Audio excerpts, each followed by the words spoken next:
Protection. Protection refers to any artificial advantage given by governments to domestic industries to protect them from international competition.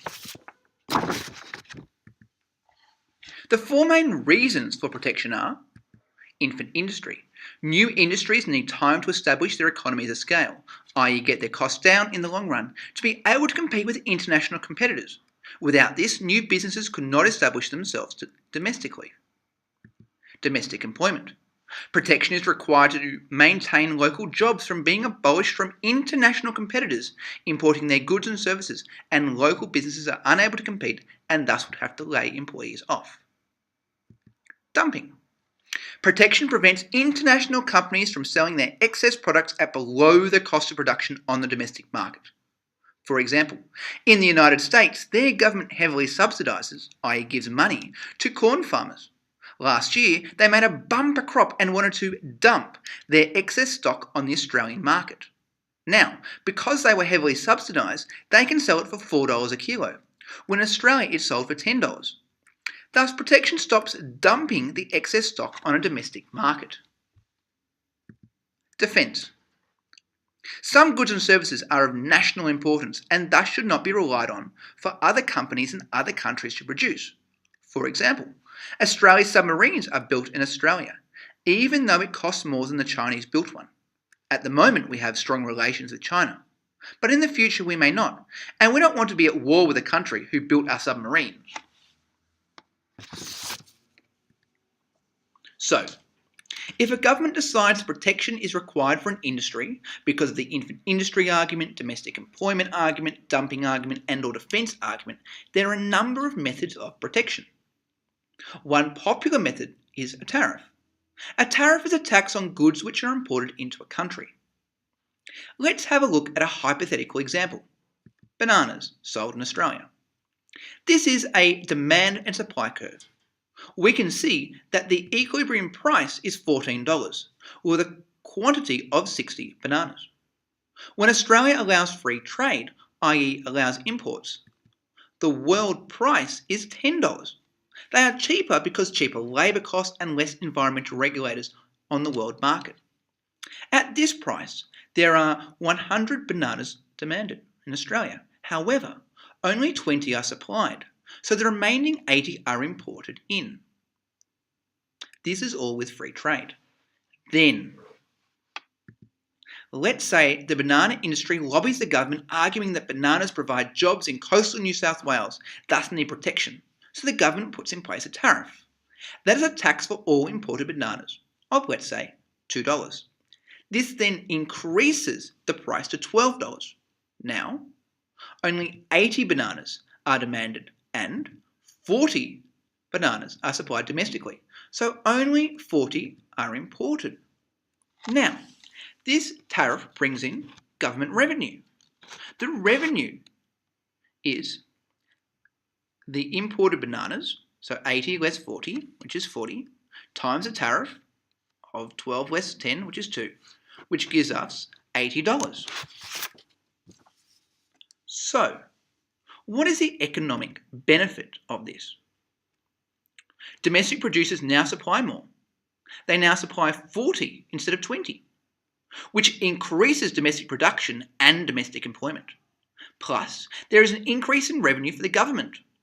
However, the economic costs are consumers are now paying more for bananas, $10 to $12, and they receive less. It's gone from 100 down to 80.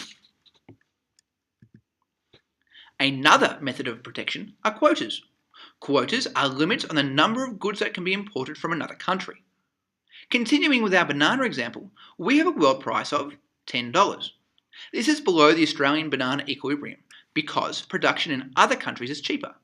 At the world price, our demanded bananas are 100 and our domestically supplied are 20.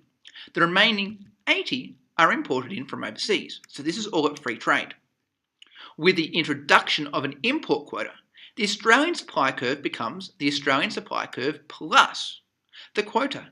This shifts right and creates a new supply curve. This quota allows only 40 bananas to be imported.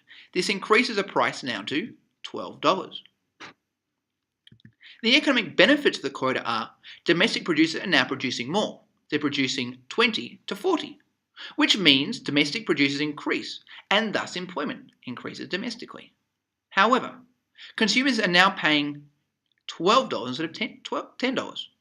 Consumers are getting less from 100 to 80, and there's also no direct government revenue, unlike the tariff. Another method of protection are subsidies. They are cash payments made to local producers to increase supply in the face of import competition. With our Australian banana example, the Australian banana industry lobbies the government saying they can't compete with the foreign imports and want financial assistance, so the government gives them money. This increases supply from S1 to S2. This in turn decreases the price from $14 to $12 and increases a quantity from 60 to 80 bananas. The economic benefits of the subsidy are domestic producers now supply more from 60 to 80. This increases domestic production and employment. Consumers pay less from $14 to $12 and consumers receive more, 60 to 80. However, there is a direct cost to the government. They need to pay for this subsidy. Another method of protection are local content rules. This is a requirement that goods include a certain percentage of local materials to avoid paying a tariff or being subject to a quota. For example, the government stipulates that 60% of a car must be made locally to be exempt from a quota or tariff, so the remaining 40% could be imported, like the upholstery and tyres from Asia. The final method of protection are export incentives. This involves giving domestic producers assistance, grants, loans or technical advice to export to other countries. For example, the Australian government provides the Export Market Development Grant, EMDG, which is a financial assistance for small businesses, to provide up to $5,000 for export promotions. There are effects of these protectionist policies. For the domestic economy, i.e. the country with protection, resources are misallocated from the efficient industries to inefficient industries. Inflation occurs because of the distorted increases in prices. Economic growth is hampered because resources are not allocated correctly. There is reduced exports because domestic industries get lazy and see no need to compete, and there are low levels of productivity.